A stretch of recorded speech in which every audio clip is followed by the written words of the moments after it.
I'm Beth, 26.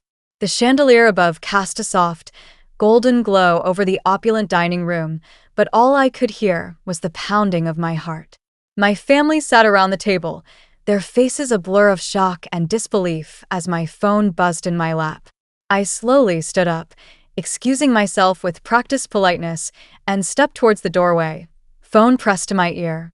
"Alicia," I whispered, my voice barely audible. Her voice came through crisp and clear, cutting through the silence like a knife. "Beth, SoftBank just confirmed $40 million. The wire is in. The valuation's official. $100 million pre-IPO." Silence exploded behind me. I turned halfway, still holding the phone, and saw my family frozen in their seats, their expressions a mix of shock and confusion. "Wait," Alicia continued, oblivious to the live audience. "Goldman wants to finalize the Series B press release tonight. Also, your Forbes interview for the top 30 under 30 founders is locked for Monday. And the Tokyo team's asking if you're ready to expand into Asia next quarter."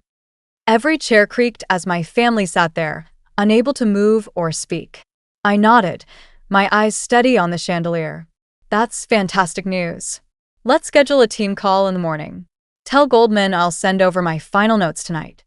"Got it, CEO," Alicia said cheerfully. "Talk soon." I ended the call and turned back to the room. My father's glass hovered mid-air, the wine forgotten. My mother's fork had stopped halfway to her mouth. My older brother, Jake, blinked rapidly, trying to process what he'd just heard. My sister, Lily, had the expression of someone watching a car accident in slow motion. I walked calmly back to my seat. The quiet was palpable, like a living thing. Then, Aunt Grace, bless her, the only one in the family with any sense, broke the silence with a laugh that rang like glass. "Well," she said, raising her champagne flute, "I think that deserves a real toast." My mother recovered first. "Beth, darling," she said, her voice breathy and sweet. "Why didn't you tell us?"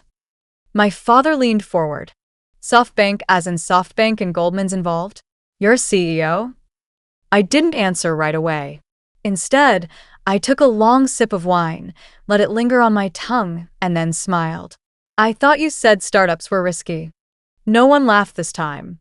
For a moment, no one said a word. Then, as if on cue, they all tried to talk at once. My father leaned forward, his tone shifting from dismissive to suddenly attentive. "Beth, we should have had this conversation earlier. If you told us your company was doing so well, we could have coordinated a family investment, perhaps even helped you scale faster." Help me scale. The man who just 20 minutes ago had cut me off from the family trust now wanted in. Jake jumped in. "Goldman Sachs. That's real. That gives you weight. We could position this as a Thompson Family Innovation Initiative. I have donors who'd love a tech-forward story to attach to." Lily wasn't far behind. "We're organizing a healthcare reform panel next month. My boss would love to feature you.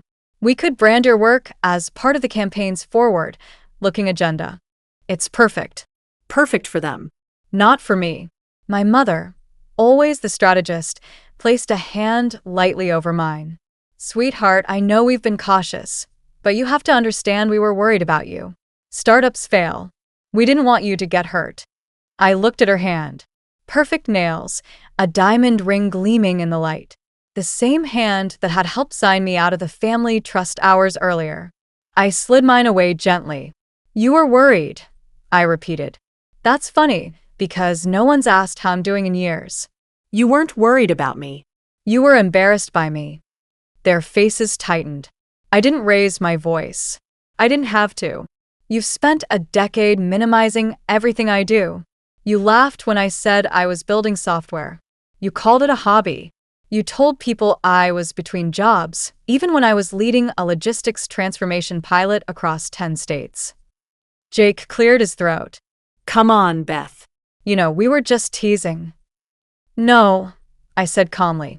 "You were diminishing me because it made you feel more comfortable." They shifted in their chairs. And now that they knew there was money involved, suddenly I wasn't embarrassing anymore. Now I was a strategic asset. Lily looked genuinely hurt. That's not fair. We've always believed in you. Really? I raised an eyebrow. Name my company. Silence. I gave them a moment. No one spoke. It's Swift Route.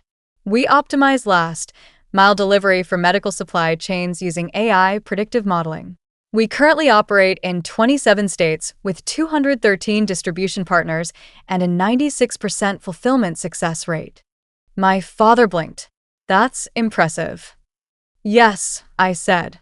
It is. He straightened, slipping back into boardroom mode. Well, then we should revisit your position in the trust. Clearly, the situation has evolved. No, I replied, my voice sharp as a scalpel. Nothing's evolved in the last 20 minutes except your perception of me. You're overreacting, my mother said softly. No, I'm responding. There's a difference. Jake opened his mouth again, but I held up a hand. Let me be clear. I'm not looking for a family stake or board seats or political co-branding. Swift Route is fully funded. Our board is full. Our investors believe in our vision because they saw it before it was valuable. Lily's lips tightened. So what now? We're not part of your success story.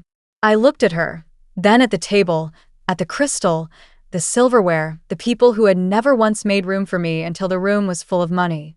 You're not part of the story, I said, because you didn't want to be when it actually mattered. Then I stood. I have a team call in the morning. Real stakeholders, real believers. So, if you'll excuse me. Wait, my father said, rising halfway from his chair. We should talk this through. We did, I said, walking toward the door. Over sea base and betrayal. As I reached the hallway, my phone buzzed again. Another message from Alicia. Forbes cover confirmed. Tokyo expansion greenlit. Congrats, CEO. I smiled, tucked the phone into my clutch, and didn't look back. It all started long before this dinner. Growing up in the Thompson household was like living in a gilded cage. My parents, Robert and Elizabeth Thompson, were pillars of the upper-class society. My father was a high-profile lawyer and my mother was a socialite who spent her days attending charity events and networking. Jake, my 28-year-old brother, was the golden child. From a young age, he was groomed for success. He won debate championships in high school, interned for powerful politicians, and graduated summa cum laude from Harvard Law. My parents adored him, and he was their ticket to a legacy in the political and legal world. Lily, 27, was the perfect political daughter. She was charming, calculating, and photogenic. She studied international relations at Princeton and now worked as a communications director for a rising senator. My mother always said Lily's voice was made for press conferences. And then there was me, Beth. I was the odd one out. I remember taking apart the family toaster when I was 8, just to see how it worked. During a high school summer job at a flower shop, I built my first inventory tracking app. I wasn't rebellious. I just wasn't interested in the path my family had laid out for me. When I told my parents I'd chosen Caltech for undergrad, they looked at me like I'd grown a second head. That's a science school, isn't it? My mother asked, her voice dripping with confusion. At family events, I was introduced as Beth. She's in, tech. No one ever asked what I actually did. No one wanted to know. The first time I truly felt alone was at my MIT graduation. I stood in a sea of black caps and smiling families, clutching my diploma. I'd worked my ass off to earn a double major in systems engineering and applied analytics, a 4.0 GPA, and a published thesis on predictive logistics modeling. My name was called, and the auditorium clapped. But when I looked up to the balcony where families were waving and cheering, my row was empty.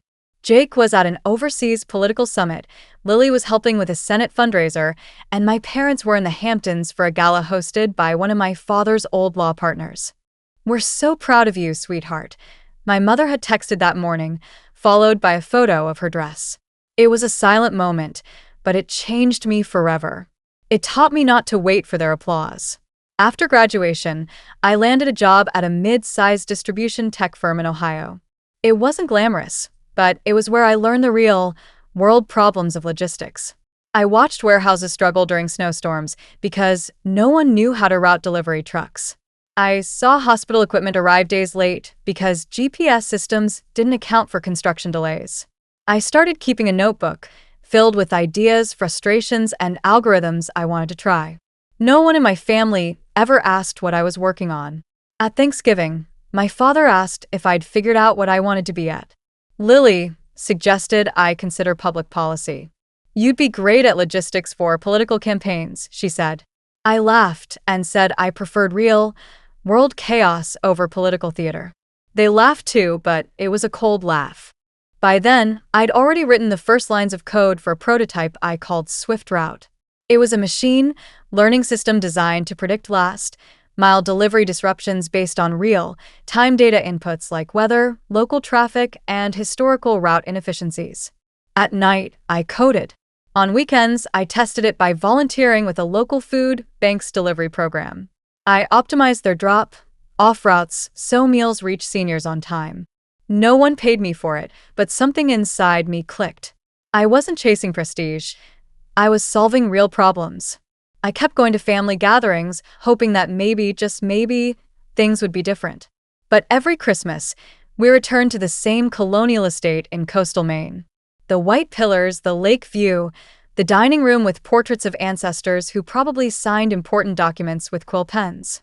It was a place built for legacy, and I was treated like a glitch in the system. At dinner, Jake would hold court, regaling everyone with political gossip and his latest podcast appearance. Lily would update us on her boss's rising poll numbers and how she'd saved a candidate's image at the last minute. My parents would beam with pride. Then the spotlight would turn to me. "So, Beth," Uncle Henry once asked, swirling his wine, "you still deliver things?" That year, I had just secured our first enterprise contract with a national medical supply chain, but I simply smiled and nodded. Yep. "Still delivering." My mother chimed in. "She's very hands-on, boots on the ground. It's noble." Noble, as if I joined the Peace Corps instead of developing a routing engine that reduced delivery failures by 32%. I didn't correct them. What was the point? Every time I tried to explain what Swift Route did, someone changed the subject or gave me that blank, polite nod. So, I started wearing the same plain dresses to every event, drove my old Honda, and brought mid-tier wine. The less remarkable I appeared, the less they'd prod. Lily once leaned over during brunch and whispered, "You should really think about branding, Beth. People take you more seriously when you look expensive." I wanted to ask her if she thought engineers came in gold foil. Instead, I nodded and bit into my scone. The day after the dinner, I didn't answer anyone's calls. Not Jake's carefully worded text, not Lily's voicemail, and not even my father's email. But I did respond to one message. Alicia had sent me a rough draft of our press release.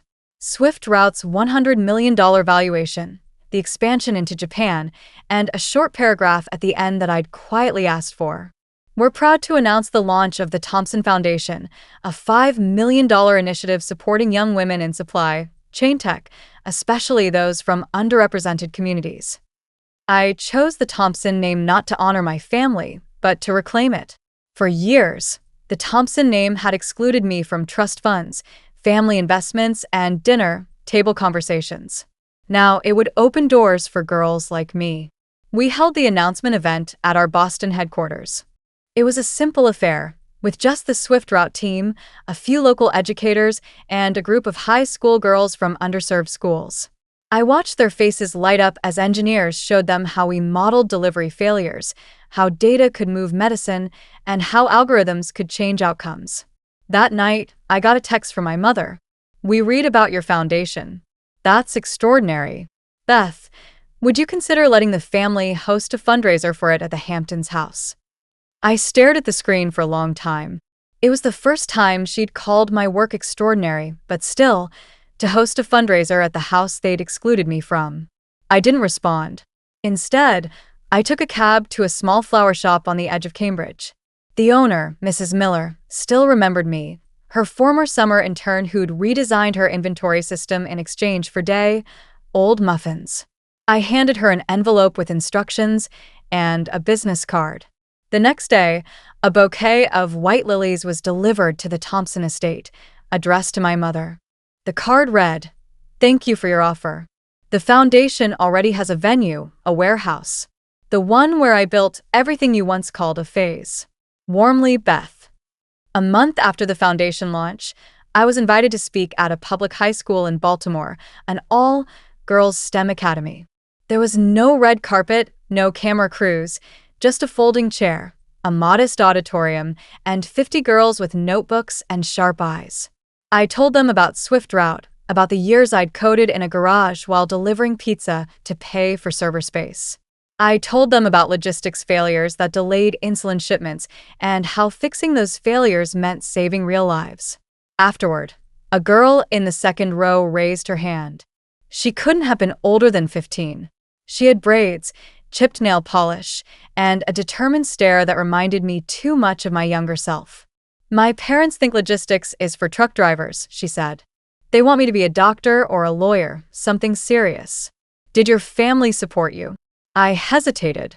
The truth hung in the air like dust in the stage light. "No," I said finally. "They didn't. Not at first. Not when it mattered." She looked down like I'd confirmed her worst fear. But I continued, "What I learned is sometimes the people closest to us can't see us, not because we're invisible, but because they only recognize reflections of themselves. You don't have to fight them. You just have to build something they can't deny, something so real and yours that their understanding becomes irrelevant." She nodded slowly, and I knew she got it. Afterward, a teacher gave me a gift, a mug that read, "Shipping confidence since 2023. I laughed harder than I had in weeks. That night, back in my loft, I stood by the window and looked out over Boston Harbor. My phone buzzed again. A missed call from Jake. A voicemail from my mother. "We were thinking about a holiday gathering. Would love to see you. No pressure, of course." Lilia texted, "My boss's campaign would still love your support. Even just a quote for our healthcare platform." I didn't reply. Instead, I opened an envelope on my kitchen counter. Inside were hand-drawn thank you cards from the students in Baltimore. One simply said, "Thank you for proving that a girl like me can run the whole system." I tucked it into my desk drawer right next to the trust fund letter that said I was being excluded. One piece of paper erased me, but the other reminded me that I existed in ways that mattered far more. A few days later, I hosted a quiet dinner for my team at the warehouse office where it all began. No press, no gala, just the people who believed from the start. As everyone left, Alicia handed me one last delivery. A bouquet of peonies. No card, just a look between us and an understanding. I placed them by the window next to a photo of that warehouse in its earliest days. Concrete floor, cardboard desks, no heat, no furniture, just a vision. That's what I built. Not just a company, but a legacy. Mine.